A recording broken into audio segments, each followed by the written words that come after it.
Experiencing issues with your Rogers 5G connection?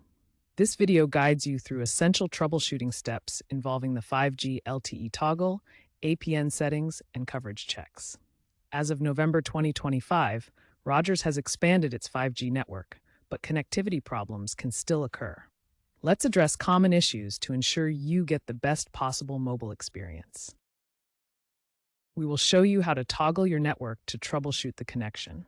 Access settings like network and internet, mobile network, to switch between 5G, LTE, and 3G for stability. Then we will show you how to check and adjust your APN settings. Verify details like name Rogers, APN internet.rogers.com, MCC 302, MNC 72 to fix data failures. Lastly, we will show you how to check your coverage to make sure you are in an adequate area. Use Rogers coverage maps and apps to verify signal strength and availability. First, use the 5G LTE toggle in your device settings under Network and Internet, then Mobile Network to switch between 5G, LTE, and 3G.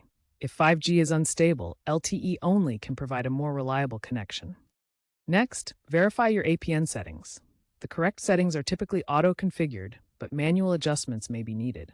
Ensure your APN is set to internet.rogers.com, MCC is 302, and MNC is 72. Incorrect APN settings can prevent 5G connectivity. Finally, use the Rogers Network Checker app or tools like Speed Test to check 5G signal strength and coverage in your area. Understand that obstacles like buildings can degrade signals, impacting your connection. By proactively using these checks, as experts recommend, you can often resolve 70% of connectivity issues, ensuring a future-proof mobile experience.